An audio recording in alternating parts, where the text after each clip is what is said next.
Donc, pour l'exercice 6, de la même manière qu'on a fait pour l'exercice 5, donc il faut bien étudier l'expression, parce que pour les expressions, on peut avoir différentes formules. Donc, c'est à vous donc, de décortiquer le problème, essayer de donc, décortiquer donc, cette formule pour bien trouver un algorithme correspondant.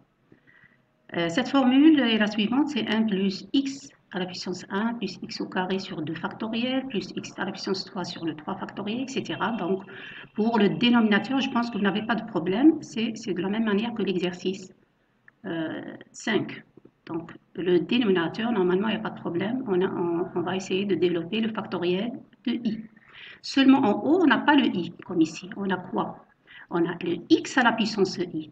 C'est le x à la puissance i, divisé sur fact de i. Regardez. Pour le 1, regardez quand on a un 1, donc, qui ne fait pas partie de la formule, parce que ici, je peux dire que c'est x à la puissance 1 sur 1 factoriel, le premier terme.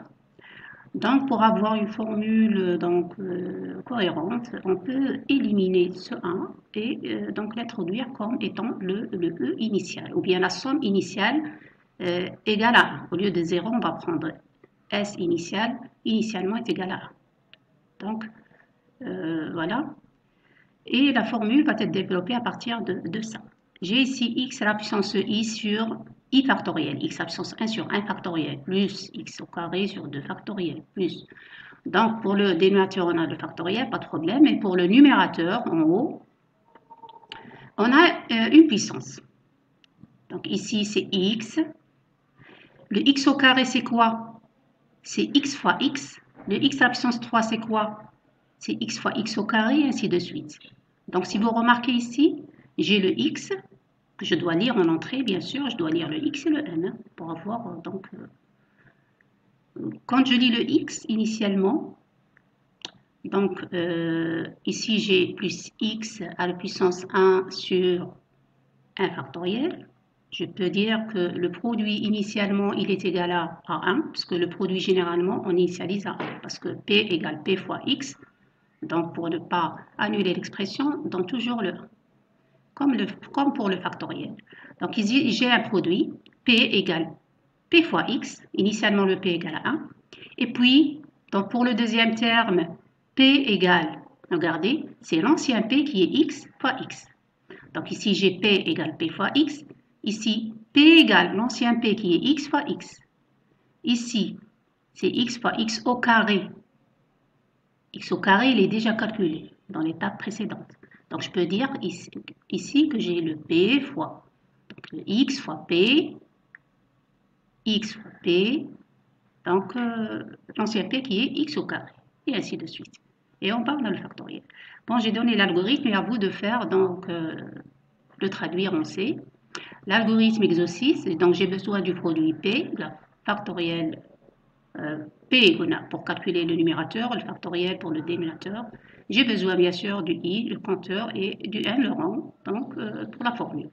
Et le S, c'est l'expression E. Alors, au début, je dois lire le N et le X. D'accord? Je dois lire le N et le X. Par exemple, si je prends N, par exemple, égal à 3 et le X égale à 2, je dois avoir 1 plus 2 au carré sur 2 factoriel plus 2 à la puissance 3 qui est N égale sur 3 factoriel. Donc, je dois avoir, il faut toujours faire la trace pour donc valider l'expression. Alors, on retourne.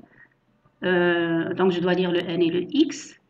Le factoriel, bien sûr, toujours à 1. Donc, vous le savez. Le i, initialement, c'est 1. Je commence par 1. Le s, s égale à 1, c'est l'expression. Donc, j'ai éliminé ce terme, si vous voulez. Le premier terme, ici, s égale à 1. Et le p, bien sûr, qui est le produit, c'est 1. Et tant que i inférieur à la n, le fact, c'est fact fois i. Vous savez le faire. Le P, j'ai dit, c'est toujours l'ancien P fois X pour développer les puissances de X en haut, pour développer les puissances en X, X au carré, X à la puissance 3, etc. Et le S, donc ça va être égal à quoi? C'est l'ancien S plus P sur fact, tout simplement. Et le I, bien sûr, je l'incrémente de 1. Donc, essayez de traduire ça en C. Essayez de faire une trace, d'accord, avec n égale à 2 et donc x égale à 2 et p égale à 3. Vous devez avoir normalement une somme qui est égale à 6,33. D'accord? Et donc toujours, si vous avez des questions, on se retrouve au forum, d'accord? Essayez de le faire en C. C'est un travail à faire, ainsi que l'exercice 4, d'accord? Alors vous allez traduire l'exercice 5 et 6 sous forme de programme C et vous allez faire l'exécution, bien sûr, avec des nombres pour x et le n. Vous avez aussi l'exercice 4 à faire, d'accord? Essayez de me dire si vous avez des problèmes. Et bon courage.